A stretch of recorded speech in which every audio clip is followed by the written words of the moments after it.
Next நம்ம பார்க்க போகிற கமாண்ட் பார்த்தீங்க அப்படின்னா ஸ்கேல். ஸ்கேலுங்கிறது பார்த்தீங்க அப்படின்னா இப்போ நம்மகிட்ட இருக்கக்கூடிய ஒரு ஆப்ஜெக்டை வந்து என்லார்ஜ் பண்ணி காமிக்கிறதுக்காக தான் நம்ம வந்து ஸ்கேல் யூஸ் பண்ணுவோம். ஸ்கேல் ரேஷியோ வந்து கேள்விப்பட்டிருக்கோம். 1:2, 2:1, 1:3. இந்த மாதிரி நம்ம வந்து ரேஷியோஸ் வந்து சொல்லுவோம். 1:2 அப்படின்னா 1/2, 1/2 அப்படின்னா 0.5. இதுவே வந்து 1:3 அப்படின்னா 1/3, 2:1 அப்படின்னா 2/1. ஒரு ஆப்ஜெக்டை வந்து ஒரு பர்டிகுலர் ஸ்கேல் ரேஷியோவில் நம்ம என்லார்ஜ் பண்ணுறதுக்காக யூஸ் பண்ணுறது அந்த ஸ்கேல் கமாண்ட். இப்போ எக்ஸாம்பிளுக்கு எடுத்துக்கிட்டிங்கன்னா, இப்போ நீங்கள் பிளாஸ்டிக் இண்டஸ்ட்ரீஸ்லாம் பார்த்தீங்க அப்படின்னா, ஒரு கேஸ்டிங் ப்ராடக்டாக இருக்கட்டும், இல்லை பிளாஸ்டிக் இண்டஸ்ட்ரீஸாக இருக்கட்டும், அந்த பார்ட்லாம் பார்த்தீங்க அப்படின்னா ஒரு ஷ்ரிங்கேஜ் வேல்யூ அப்ளை பண்ணுவாங்க. எதுக்காக அப்படின்னா அது வந்து ஹை டெம்பரேச்சரில் வந்து அந்த மோல்டன் மெட்டீரியல் வந்து ஃப்ளோ ஆகி அதுக்கப்புறமா கூல் ஆகும். கூல் ஆகும்போது அதோட சைஸில் வந்து டீவியேஷன் இருக்கும். எக்ஸாக்ட் சைஸை விட ஒரு பர்டிகுலர் சைஸ் அதிகமாக வச்சு தான் அந்த மோல்டெல்லாம் வந்து அவங்க டிசைன் பண்ணுவாங்க. அப்போ அந்த பார்ட்டை வந்து வித் ஸ்ட்ரிங்கேஜோட நம்ம டிசைன் பண்ணணும். அந்த ஸ்ட்ரிங்கேஜ் வேல்யூ வந்து நமக்கு கம்பெனி போனோம்னா நமக்கு ஒவ்வொரு பார்ட்டுக்கும் அந்த மெட்டீரியலுக்கு ஏற்ற மாதிரியான ஸ்ட்ரிங்கேஜ் வேல்யூ இருக்கும். எக்ஸாம்பிளுக்கு இப்போ இந்த கேஸில் நம்ம வந்து ஒரு 1.2 இங்கிற ஸ்ட்ரிங்கேஜ் வேல்யூ நம்ம அப்ளை பண்ண போகிறோம். அதாவது இங்கே இருக்கிற இந்த எல்லா டைமென்ஷனும் இன்டு 1.2 மல்டிப்ளை ஆனால் நமக்கு ஒரு வேல்யூ வரும்ல. இப்போ 700 இன்ட்டு 1.2. இந்த மாதிரி இங்கே இருக்கிற இந்த எல்லா டைமென்ஷனும் இன்ட்டு 1.2 மல்டிப்ளை ஆனால் நமக்கு ஒரு வேல்யூ வேணும். அதுதான் நம்மளோட ஆக்சுவல் சைஸ். ஓகேவா? இப்போ இதை நம்ம பண்ணணும் அப்படின்னா நான் ஒவ்வொரு டைமென்ஷனையும் போயிட்டு இன்டு 1.2 1.2ன்னு மல்டிப்ளை பண்ணிட்டு இருந்தேன்னா எனக்கு வந்து டைம் வேஸ்ட் ஆகும். இதை நம்ம அவாய்ட் பண்ணுறதுக்காக ஸ்கேல் ஆப்ஷன் யூஸ் பண்ணி we can enlarge. ஓகேவா? ஸ்கேல் ஆப்ஷன் பண்ணுறதுக்கு முன்னாடி நம்ம என்ன பண்ணோம்னா first we need to select the object. First object select பண்ணுவோம். செலக்ட் பண்ணிட்டு இப்போ இந்த இடத்துல பார்த்தீங்கன்னா நம்மளோட ஆக்சிஸும் சேர்ந்து செலக்ட் ஆயிருக்குது.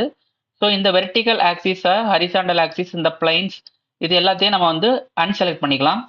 இது எல்லாத்தையும் அன்செலக்ட் பண்ணிட்டு ஜஸ்ட் ஆப்ஜெக்ட் அண்ட் டைமென்ஷன் மட்டும் நம்ம செலக்ட் பண்ணிக்கணும்.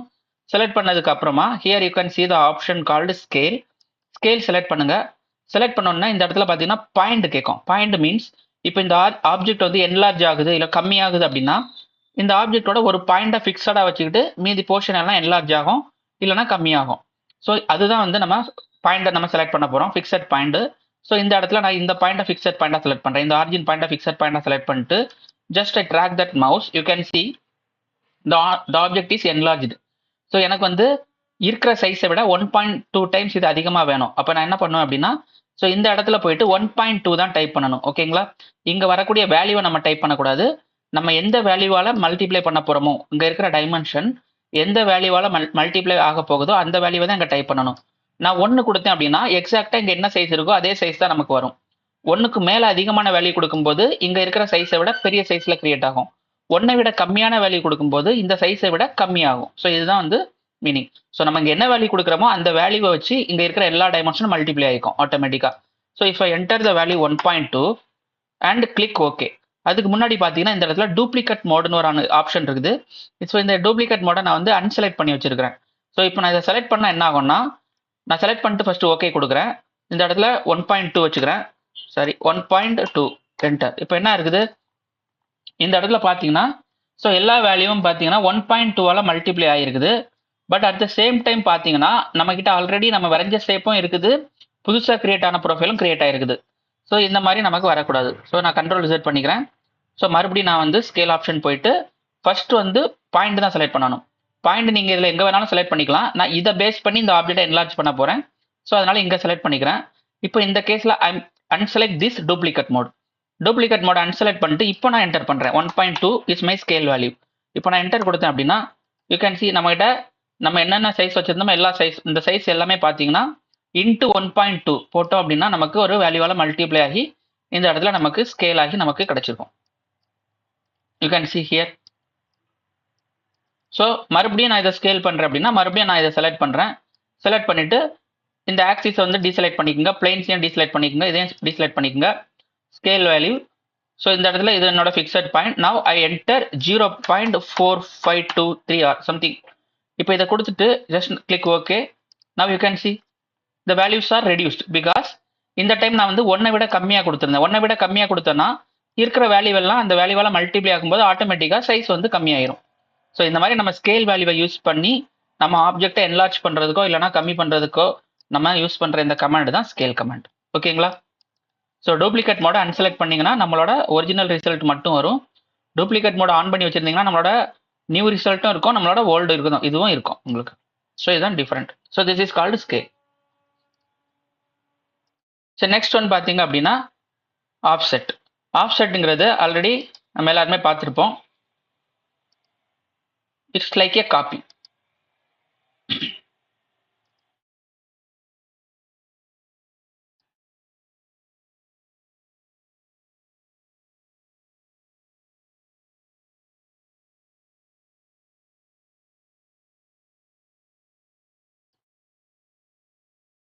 So I am going to apply one dimension here.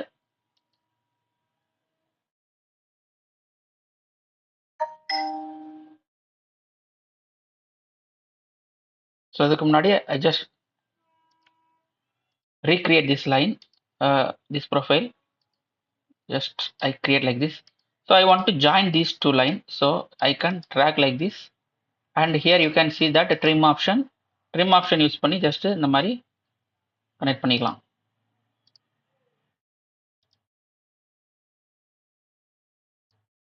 Okay. Go to trim option and trim like this. Okay. So I apply the corner here. Corner also I select this first option, trim all element, select and corner. So command வந்து double click பண்ணுங்க, அப்பதான் நம்ம வந்து continuously use பண்ண முடியும். Okay. Now I have the profile like this. So இதுக்கு வந்து நம்ம dimensionலாம் apply பண்ணணும். அப்பதான் இது fully constrain ஆகும். So just randomமா நான் கொஞ்சம் dimension apply பண்றேன். So I'm entering the height here, and this one I'm entering the distance, and this one this length. Okay.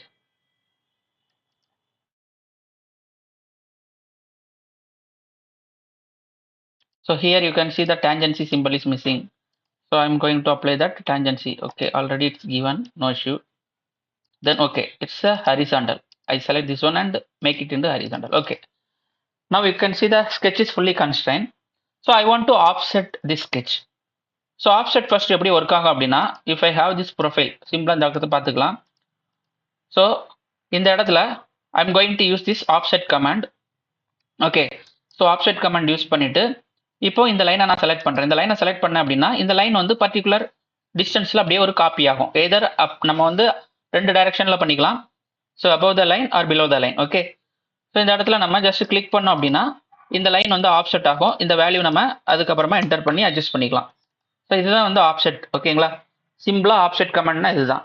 But இந்த கேஸ்ல நம்ம நிறைய உள்ள பார்த்தீங்கன்னா இந்த ஆஃப்செட் கமெண்ட் செலக்ட் பண்ணீங்கன்னா இங்க நிறைய ஆப்ஷன் ஓப்பன் ஆகும். ஸோ ஒவ்வொரு ஆப்ஷனா பார்க்கலாம். ஸோ ஆஃப்செட் கமெண்ட்ல ஃபர்ஸ்ட் ஆப்ஷன் பார்த்தீங்க அப்படின்னா நோ ப்ரொபகேஷன். இந்த நோ ப்ரொபகேஷன் அப்படின்னா என்னன்னா, இப்போ இந்த இடத்துல பார்த்தீங்கன்னா ஒரு லைன், அப்புறம் ஆர்க், அப்புறம் லைன், ஆர்க், இந்த மாதிரி 2-3 ப்ரொஃபைல் சேர்ந்து கனெக்ட் ஆயிருக்குது. ஸோ நோ ப்ரொபகேஷன் அப்படின்னா நம்ம எந்த லைனை செலக்ட் பண்றோமோ இல்லை ஆர்க்கை செலக்ட் பண்றோமோ அது மட்டும் தான் செலக்ட் ஆகும். இப்போ இந்த லைனை செலக்ட் பண்ணேன்னா இந்த லைன் மட்டும் எனக்கு ஆப்செட் ஆகும். பார்த்தீங்கன்னா தெரியும், ப்ரிவியூ பார்த்தீங்கன்னா தெரியும், இந்த லைன் மட்டும் ஆப்செட் ஆகுது. நீங்க டைரக்டா இப்படி கொண்டு வந்துட்டு ஜஸ்ட் இப்படி கிளிக் பண்ணீங்க அப்படின்னா you can see here this line only get offset. Okay, this line only get offset. So இதை தான் நம்ம என்ன சொல்லுவோம் அப்படின்னா நோ ப்ரொபகேஷன் சொல்லுவோம். இப்போ செகண்ட் ஆப்ஷன் ஆப்செட்ல போனீங்க அப்படின்னா second option tangent propagation. Tangent ப்ரொபகேஷனை செலக்ட் பண்ணிட்டு நான் கொடுக்கும்போது இப்போ சேம் லைனை நான் செலக்ட் பண்றேன். பட் இந்த லைன் பார்த்தீங்க அப்படின்னா எது வரைக்கும் செலக்ட் ஆகுது அப்படின்னா இந்த லைன் வந்து இந்த இடத்துல டேஞ்சென்ஷியலா கனெக்ட் ஆகுது, திரும்ப எகைன் இதுல டேஞ்சென்ஷியலா கனெக்ட் ஆகுது, திரும்ப இந்த டேஞ்சன்ட் லூப் எது வரைக்கும் இருக்குதோ அது வரைக்கும் ஆப்ஜெக்ட் செலக்ட் ஆகும். பட் இங்க பாத்தீங்கன்னா இதுல ஸ்டாப் ஆயிடுச்சு, ஏன்னா இந்த இடத்துல ஷார்ப் எட்ஜ் இருக்குது. அதே மாதிரி இந்த இடத்துலயும் ஷார்ப் எட்ஜ் இருக்கனால இங்க ஸ்டாப் ஆயிடுச்சு. சேம் இப்போ இந்த மாதிரி வச்சுட்டு நான் கிளிக் பண்ணும்போது யூ கேன் see here.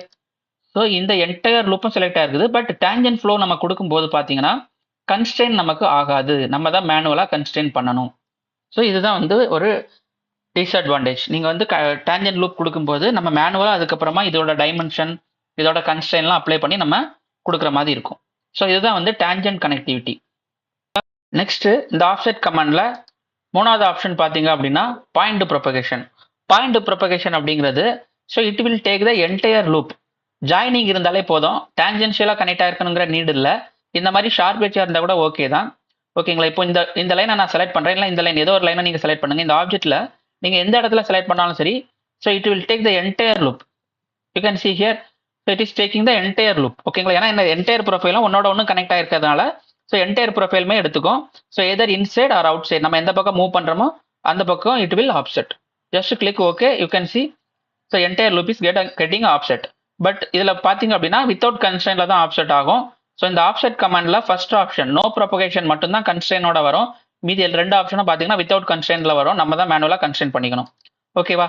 இப்போ இந்த ஆப்ஷன்ல நாலாவதா இருக்கிற ஆப்ஷன் பாத்தீங்க அப்படின்னா போத் சைடு ஆப்ஷன். ஸோ இந்த போத் சைடு ஆப்ஷன்ங்கிறது தனி ஆப்ஷன் கிடையாது. இந்த மூணுல எது வேணாலும் நம்ம யூஸ் பண்ணிக்கலாம். இப்போ இது வரைக்கும் நம்ம பண்ண ஆப்செட் எல்லாமே பாத்தீங்கன்னா ஒரு சைடு மட்டும் தான் ஆப்செட்டா இருக்கும். பாத்தீங்கன்னா நம்ம வரைஞ்ச ஸ்கெட்ச்ல இருந்து அப் சைடு ஆர் டவுன் சைட்ல தான் நம்ம அந்த ஆப்செட் பண்ணிருப்போம். ஸோ ரெண்டு சைடும் ஒரே டைம்ல நமக்கு ஆப்செட் ஆகணும்னா that time we can use this option both side offset. So இந்த போத் சைடு ஆப்செட் நம்ம பண்ணணும் அப்படின்னா first we need to select this both side offset. இதை செலக்ட் பண்ணிட்டு தென் இந்த மூணு ஆப்ஷன்ல எந்த ஆப்ஷன் வேணாலும் நம்ம யூஸ் பண்ணிக்கலாம். First I am using this no propagation. No ப்ரொபகேஷனை கிளிக் பண்ணிட்டு இப்போ இந்த லைனை நான் செலக்ட் பண்றேன். இந்த லைனை செலக்ட் பண்ணிட்டு ரெண்டு பக்கமும் பார்த்தீங்கன்னா ஆப்செட் ஆகும். see you can see here, so it is offset into both side. ரெண்டு பக்கமும் ஆப்செட் ஆகும். இப்போ நான் கிளிக் பண்ணேன் அப்படின்னா உங்களுக்கு தெரியும் ரெண்டு பக்கமுமே இந்த லைன் வந்து ஆப்செட் ஆயிருக்குது. again I am going to offset command, so both side offset. So இந்த இடத்துல நான் tangent propagation செலக்ட் பண்றேன். tangent propagation செலக்ட் பண்ணிட்டு if I select this arc, இந்த ஆர்க்கோட tangent continuity வரைக்கும் அது ஆப்செட் ஆகும். பட் ரெண்டு பக்கமும் நமக்கு ஆப்செட் கிரியேட் ஆகும். பார்த்தீங்கன்னா ரெண்டு பக்கமுமே நமக்கு இந்த லைன் வந்து ஆப்செட் ஆகும். ஸோ ஒரே டைம்ல ரெண்டு பக்கமும் ஆப்செட் ஆகணும் அப்படின்னா that time we can use this command. So இதுதான் பார்த்தீங்க அப்படின்னா இந்த ஆப்செட்ல இருக்கக்கூடிய options. So no propagation and tangent propagation, point propagation, both side offset வேணும் அப்படின்னா நம்ம இதை யூஸ் பண்ணிக்கலாம். ஸோ இதுதான் பார்த்தீங்கன்னா இந்த ஆப்ரேஷன் டூல் பார்ல இருக்கிற கமெண்ட்ஸ். ஸோ இதில் இருக்கிற எல்லா கமெண்ட்ஸும் நம்ம பார்த்துட்டோம். இந்த ப்ரொஜெக்ட் 3D எலமெண்ட் மட்டும் நம்ம பார்க்கணும். இந்த கமெண்டை வந்து நம்ம செப்பரேட் வீடியோவாக போடலான்னு இருக்கிறோம். ஏன் அப்படின்னா இதுக்கு நமக்கு 3D மாடல் தேவை. 3D மாடலில் தான் நம்ம ப்ரொஜெக்ட் பண்ணி இதை வந்து லேர்ன் பண்ணிக்க முடியும். ஸோ இதுக்காக நான் செப்பரேட்டாக ஒரு வீடியோ அப்டேட் பண்ணுறேன். ஸோ இது வரைக்கும் இந்த வீடியோ உங்களுக்கு பிடிச்சிருந்தது அப்படின்னா ப்ளீஸ் லைக் பண்ணுங்க, ஷேர் பண்ணுங்க. அண்ட் உங்கள் ஃப்ரெண்ட்ஸ் யாராச்சும் கேடிஆர் டிசைன் கோர்சஸ் லேர்ன் பண்ணிட்டு இருந்தாங்க அப்படின்னா அவங்களுக்கு இந்த வீடியோ ஷேர் பண்ணுங்க, ரொம்ப யூஸ்ஃபுல்லாக இருக்கும். So thank you for listening.